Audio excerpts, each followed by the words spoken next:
무언가에 계속 익숙해지고 노련해지기만 하는 사람들은 앞으로 분명 어마어마한 난관을 겪겠구나. 그게 바로 AI입니다.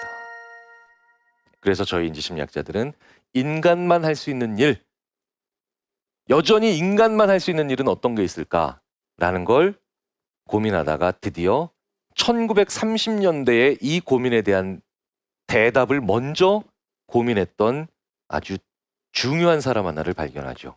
그 사람이 바로 1930년대, 40년대에 활약했던 칼 덩커라고 하는 심리학자예요.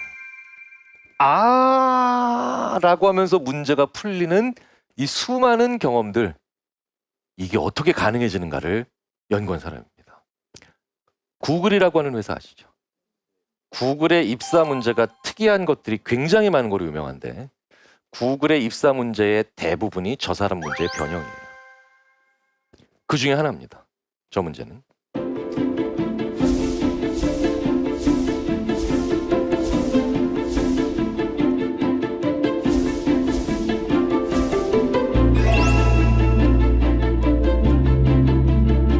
우리나라의 어떤 대학에 가서든 미국의 어떤 대학에 가서든 이 문제를 학생들한테 주면 이 문제를 해결하는 학생의 비율이 불과 10%예요. 어떤 대학에서든 10%밖에 문제를 해결 못하고 나머지 90%의 학생들은 갑자기 실어증에 빠집니다. 이 현상은 수학과학 최고의 학생들이 모여있다는 MIT에서도 마찬가지고 우리나라의 어떤 대학도 마찬가지입니다. 자, 그런데 이렇게 10%밖에 문제를 해결을 못하는데 학생들에게 이런 방법은 어때? 라고 하면서 이 문제의 가능한 해결책 하나를 보여주면 학생들이 자기 자신을 저주하기 시작해요. 왜? 너무 쉬운 생각인데 이걸 생각을 시도조차 못했다라는 이 자괴감으로 학생들은 자기 자신에게 F나 S로 시작하는 감탄사를 내뱉기 시작합니다.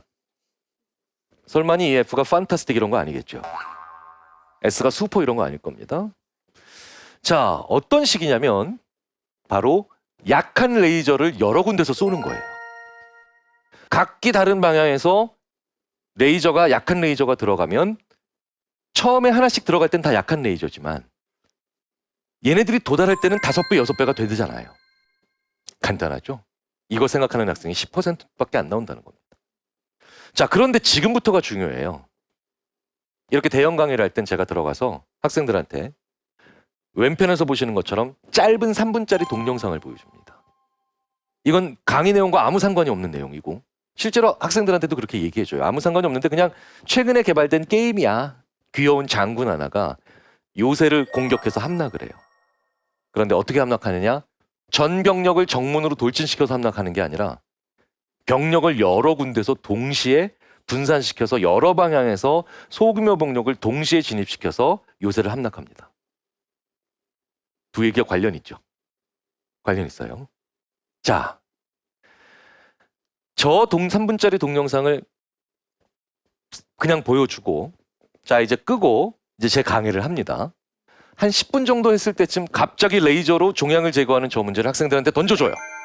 그러면 이젠 10%가 아니라 30%가 문제를 해결하는데 진짜 가슴 아픈 건 70%가 여전히 문제를 못 풀고 있다는 거예요. 이 70%까지 포함해서 전원 다 문제를 해결하게 하는 데는 단 한마디를 더해주면 됩니다. 얘들아, 10분 전에 봤던 동영상이 힌트야. 그러면 전원 다 문제를 해결해요. 지금 어떤 문제를 해결하는데 결정적 단서가 다른 곳에 있는 경우가 비일비재하다는 거예요. 근데 못 가져다 쓰는 겁니다. 왜?